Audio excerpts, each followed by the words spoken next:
Hi, everybody. I know that we are in February 6th to be exact, but I still want to say Happy New Year to you all because I have not made a video since mm, maybe October. I don't even know when I made the video last, but definitely have not made one for this year of 2018.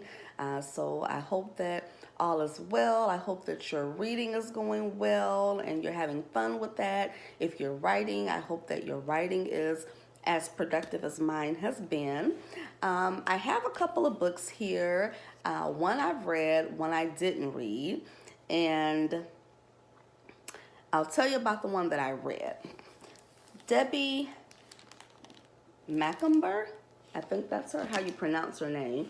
This book was entitled Love Letters, and I checked this book out from the library, and the day that I went to check it out, I was actually going to pick up a copy of another book that I had owned, that I had started reading in November. It was a Mary Higgins Clark book, Pretend You Don't See Her.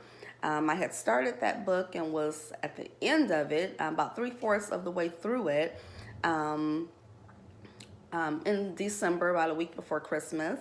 But sadly, I had a house fire and the death of my husband, sadly. And so we've just been recovering and, rebuilding and going through, just grief of having lost a loved one so close to me. But in the time, that I was off work and kind of taking care of things with the investigators and the insurance company and everything, I wanted to have something to kind of distract me from just everything that was going on. So I went to the library to pick that copy of the book up so that I could finish reading it.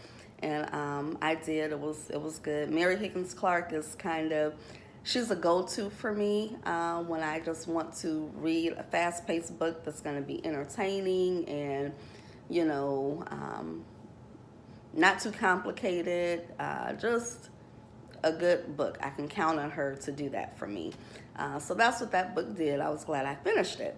While I was at the library, mind you, I went to the library like 10 minutes before they were about to close because I knew what I was going to get. I had that book in mind, and then I had this one here, 50 Shades of Grey, in mind because when I was on my way to the library, I talked to a girlfriend of mine who had been telling me about how good the book was. And I didn't want to read the book because I'm not really into erotica. I don't write erotica. I don't really like reading erotica. But she said it was really good and about the story of their love story. So I said, okay, I'm going to try it. So I picked it up and I never got off the first page of it. And I think that was more just because I just am kind of set against it. And then too, it's movies, already based on the book. So I decided to watch the movie instead. And yeah, that was still kind of a bit much for me. And that was on the USA channel, so it didn't even show everything. But it showed me enough.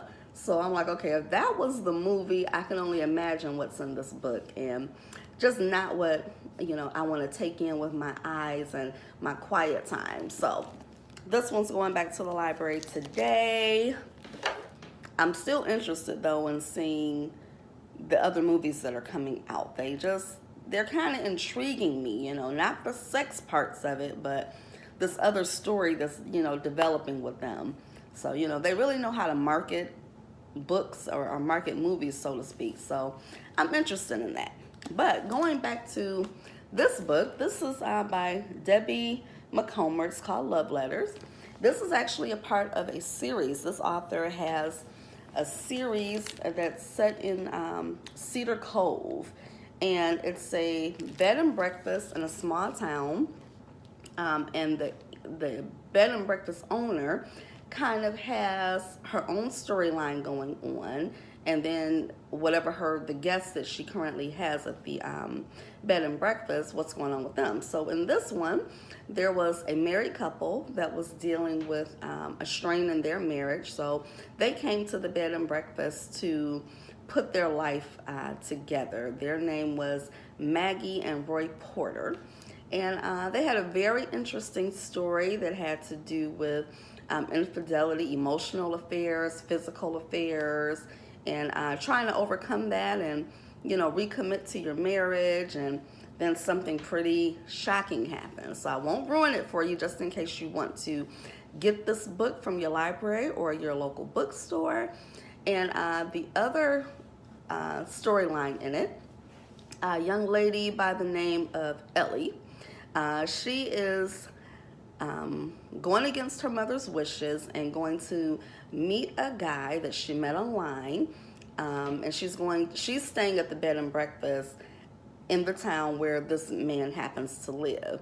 And her mother's dead set against it, but she is disobeying mom. She's a young woman, let's say maybe 23, 24, disobeying for the first time.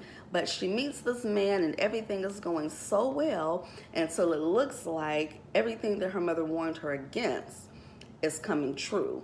But it winds up turning into a really good story regarding some things that was going on with the young lady and her father, and bringing her together with a father that she didn't know. Very good. But ironically, especially for me, the bed and breakfast owner, Joe Marie, ironically, I tell you, the inside jacket says nothing about this possibly being the case, but she is actually a widow. And she had recently lost her husband in Afghanistan, and that wasn't really the central theme for her, but it was a part of her story, and her healing from that. And she actually opened the bed and breakfast as a way to kind of start over and just to get away from just the memories. But I can speak from experience, no matter where you go, the memory of your loved one is always going to be there. So the title of the book is Love Letters, because each person in the story was affected by love letters that was written either between other people, and the effects of receiving or not receiving the love letters, remembering the love letter. If someone wrote you a love letter, years ago, how is it still relevant today? Is the love the same today as it was, 15, 20 years ago maybe? But very good book. So I love the way she ended the book, because it definitely makes me want to find the next book in this series and possibly read it. So that's going to be all for now. I'm actually headed out to take these books back to the library, so they will allow me to continue to check out books, because, I like buying books, but I don't always buy fiction unless it is by one of my favorite authors. And she may become a favorite author, but as of now, she's just an author that I enjoy reading, and, that counts too. So till next time, if you have read this book or this book, 50 Shades of Grey, I'd love to hear your comments. Let's dialogue about it. Because, this was supposed to be like a romance novel, and that made me a little leery, because I really don't like reading romance.